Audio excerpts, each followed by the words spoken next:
Mind you, મીઠી આપણી દીકરી છે અને એનું ધ્યાન રાખવાનું કામ તારું છે. બસ ભાષણ આપવાનું બંધ કર. મારે શું કરવાનું છે ને મને ખબર છે ને, હું કરી જ લઉં છું. તારી જેમ નહીં કે રોજ સવારે બેગ ઉપાડીને આમ નીકળી ગયા ઝુંપડપટ્ટીના લોકોને ખોળામાં બેસાડવા. યોગિતા, બોલતા ન આવડે તો મોઢું બંધ રખાય. અને જવાબ સાંભળવાની ટેવ ના હોય ને તો પ્રશ્ન પૂછાય જ નહીં. વિવેક જીજુ અને બેનના વચ્ચે શું થયું છે? શું કામ આમ આખો દી બાજા કરે છે? તેવડ તો પાછળની નથી ને વાતો કરે છે અધિકારની. અરે પાડ માન કે હજી સુધી મેં તને મારી સાથે રાખ્યો છે, ને તો તું ક્યારનો. યોગીદી,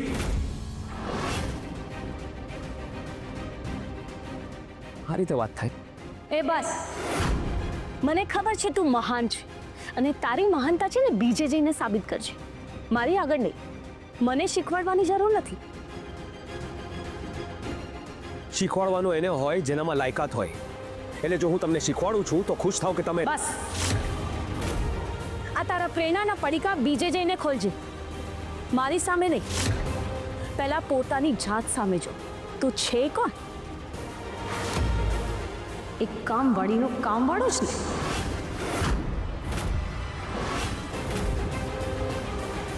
રોજ નહીં નીકળું ને તો એ લોકો ભીખ માંગી ઇન્કમ કરે કે મને થયું કે હું પણ ભીખ માંગુ. રોને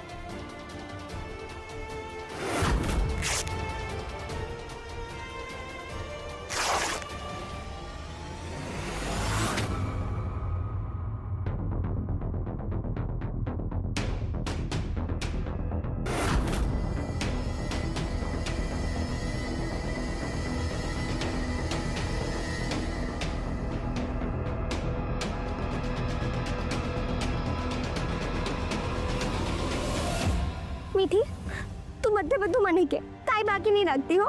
મારે સ્કૂલના પૈસા ભરવાના છે.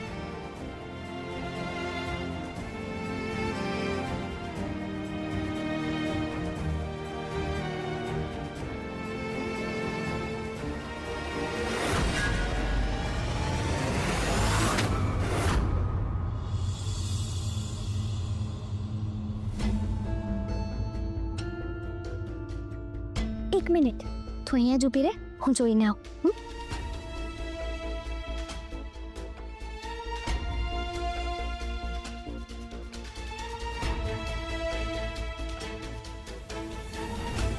તો ચટાસટી મારા જ રૂમમાં આવ.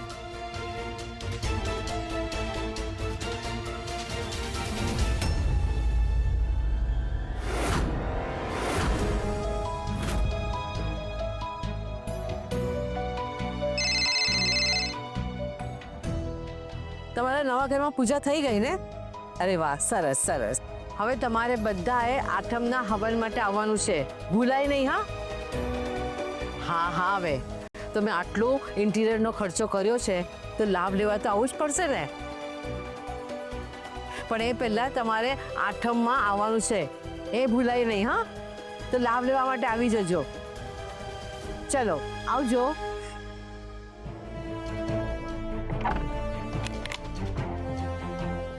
હવે સાંભળ, કોઈ આવે ને એની પહેલા તું મોઢું ધોઈ લે. જા. હું મારા રૂમમાં જાઉં? ના ના ના, તું તારા રૂમમાં જઈશ તો ત્યાં તો તેની તરના હશે ને, અને એમને ખબર પડશે, મતલબ બધાને ખબર પડશે. નહીં નહીં, તું છે ને આયા જ મોઢું ધોઈ લે, હું તારા કપડાં લઈ આવું. આરામથી.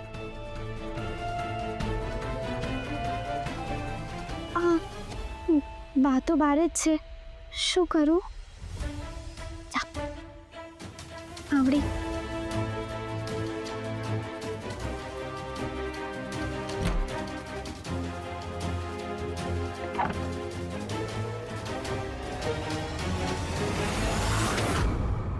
હાશ, માવડી સામ જ ભેગી રહે છે.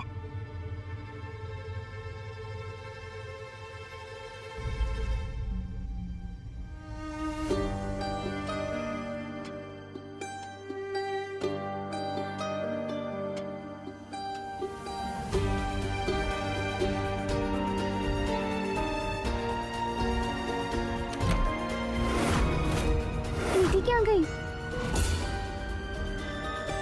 મીઠી, મીઠી. અહીંયા છે.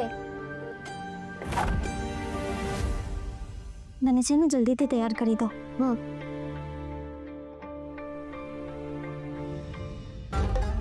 હાય બાપા ભાભી આજે તો ટેસ્ટો પડી ગયો. સાચો ટેસડો તો હવે પડશે. તું બસ જોતી જા.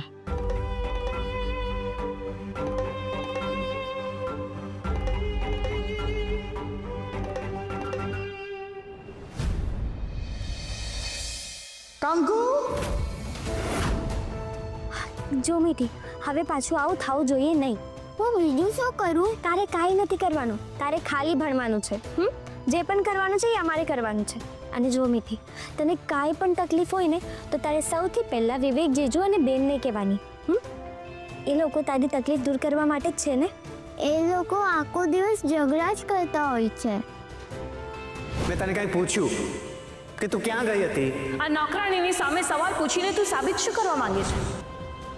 મીઠી આપણી દીકરી છે અને એનું ધ્યાન રાખવાનું કામ તારું છે. બસ ભાષણ આપવાનું બંધ કર. મને પણ એ જ જોઈએ છે બેટા. મોટા ભાઈ જોયું, કંકુએ કહ્યું હતું ને બધું સરખું થઈ જશે. કરી નાખ્યું ને એને બધું સરખું. વાહ કંકુ બેટા વાહ, હંમેશા આમ જ બધાને બાંધીને એક કરીને રાખજે. ભાભી, કંકુ આપણા ઘર માટે આટલું કરે છે, હવે તો એને અપનાવી લો. પુણ્યની સામે આટલા મોટા કરેલા પાપનો ભાર હળવો ન થાય ભૂપેન્દ્રભાઈ.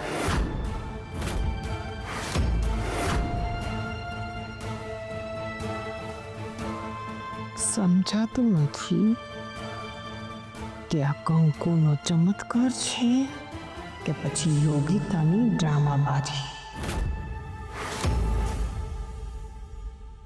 સલામ આવડી. શું થયું? હા. આમ ફસ ઉભી રે, ઉકાળી આપું. ના ના નાના શેઠ, આવું કામ તમારે. કયું કામ મારે કરવાનું છે અને કયું નથી કરવાનું એ હું નક્કી કરીશ. હવે ઉભી રહ્યો ચૂપચાપ.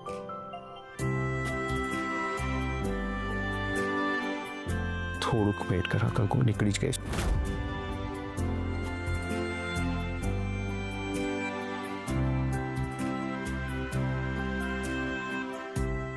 નીકળી ગઈ.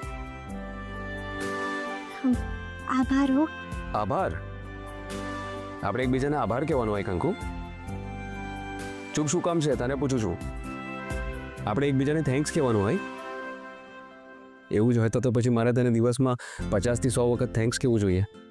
હું જે કરું છું એ મારી ફરજ જ છે ને. ના કંકુ, તું તારી ફરજ કરતાં ક્યાંય વધારે કરે છે. આખો દિવસ તું સતત ઘરના માટે બધું કરતી હોય છે. એ લોકો તને જસ આપે કે પછી 5મી સેકન્ડે તને ભૂલી જાય, આ બધું જ નોટિસ કર્યા વિના તું તરત જ પાછી ઘરવાળાઓના હિતમાં ઊભી રહી જાય છે કંકુ. હું એ લોકો માટે ક્યાં કંઈ કરું છું? હું જે પણ કરું છું એ મારી માટે જ તો કરું છું. અને નાના શેઠ, હિસાબ તો વેપારમાં હોય ને, સંબંધમાં તો લાગણી જોવાની હોય. અરે વાહ કંકુ,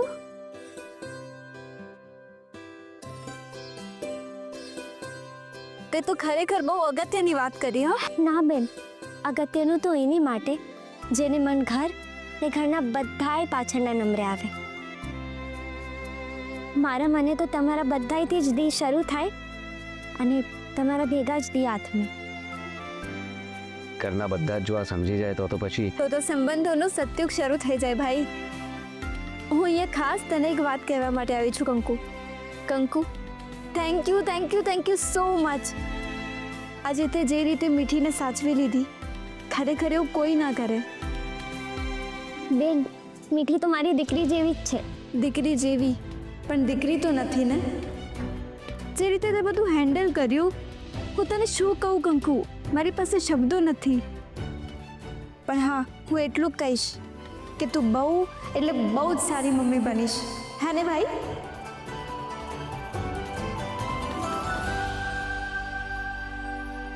બોલો અંબે માત કી જય.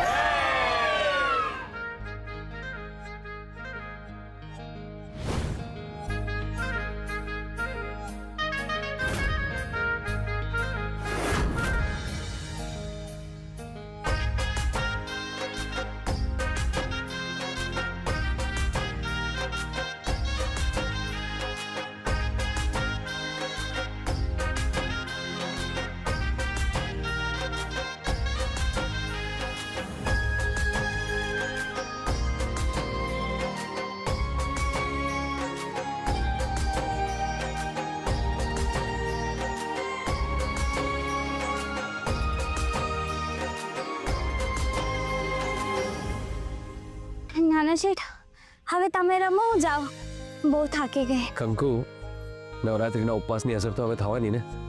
ચાલ હું પણ આવું છું. નાના તમે રમો નાના શેઠ. અને જુઓ ને વિવેક જીજુ અને યોગિતાબેન કેટલા સારા લાગે છે ગરબા રમતા. તમે હશો ને તેમને ગમશે. આપણે કાલે સાથે રમશું. અત્યારે એ લોકોને મજા કરવા દે. ચાલ જઈએ આપણે. કંકુ તે બધાની સામે મને હાથ જોડાવ્યા.